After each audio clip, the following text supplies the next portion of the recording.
What is It's in the yellow book. She uses garlic, right? Yes, yes. So here is the point. Garlic, onion and garlic, onion and garlic are not considered sattvic food. They are called rasic food, stimulating, and sometimes tamasic. Okay. So some religion, like one of the sect of Hinduism, Swami Narayan, they are so strict about no onion, garlic. So for restaurant, they have to have special meal for them. And they are preoccupied with onion and garlic, not eating onion and garlic. And they become so proud, we don't eat onion and garlic. Right. I wrote in the book, that was at that time, in my opinion, we should eat onion and garlic or not. You should eat because they're very healthy. Look at all the health properties they describe. This they wrote, onion and garlic is not good for those who are doing intense practice. Those who are really deep into practice, at that time, even slightest thing would be disturbing. Onion or garlic would disturb your tranquility. For them it is recommended.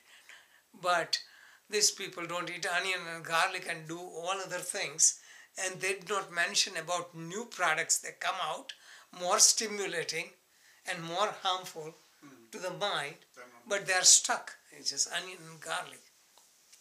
So for physical reason, there has health benefits, and for us, we are not doing intense practice, so it doesn't really matter. Okay, so don't be so strict about eating or not eating.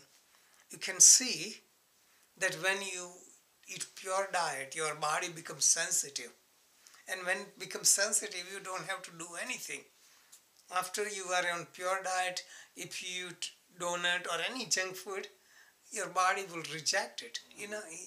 So this is why when you practicing, you already know what to eat or what not to eat. So all these things come intuitively, but people follow so many discipline. It's like Jewish people follow, what is that diet? Kosher diet. Then Muslims, they don't eat pig. Hindus don't eat cow. All this sentiment. Pig, in the old time, it gets germs more easily than anything. That's why they eat that. And just see people how they follow blindly. Muslims are allowed to have several wives.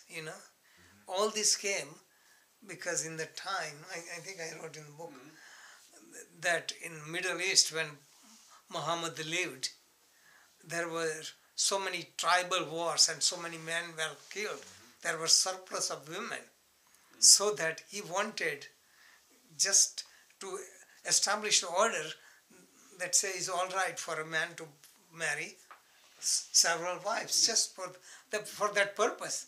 Now they consider they have right, legal right. In India they have legal right.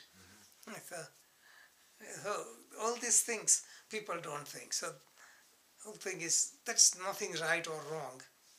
You intuitively feel, and whatever is right for one person could be wrong for other person.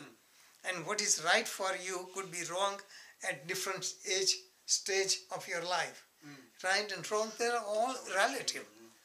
So if we have clarity of what we want, then we don't waste time doing or not doing. This is when we flow.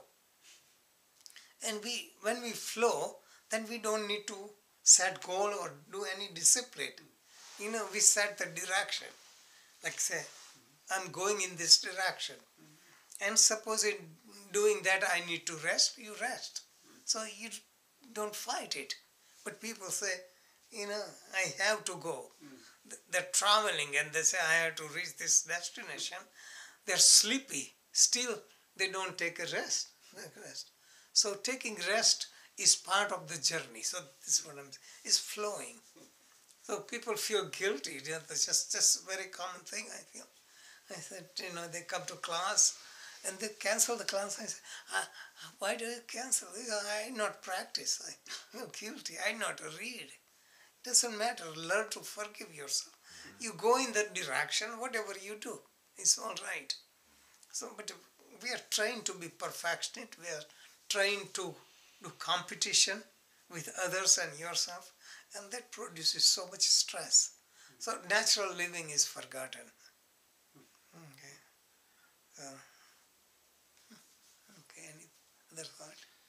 Yeah, Shanti, so I wanted to follow up on a couple of things you were talking about, and also what Jean was talking about last time with sort of theory versus practice, or research versus just intuition and so forth. And so, for example, what it reminded me of, and also what you were talking about earlier, about going into, let's say, a state of meditation or state of bliss or something, that there was a woman who she was actually a brain scientist, and she suffered a stroke. Mm-hmm. And so at first she didn't know it, and so her first thing was that she was in this state of like just being at peace, completely at peace, completely at one with the world, no difference between inside and outside, all the things we might say, somebody was enlightened or something like that, or in a state of bliss consciousness or something. Yes. And then she realized that she had to go to work or whatever. Yes. And so she started, the other part of her brain. So she had a stroke in the left part of her brain. Mm-hmm. And she realized that she had a stroke because she was a scientist. She said, you know what, now I know what's going on. I had a stroke. So I have to go phone the hospital. Her stress started. Her stress started, but also she went to pick up the phone, and it was like she went to get the number, and she didn't understand them as numbers, like just they were the shapes. Mm-hmm. And so then she just started matching the shapes.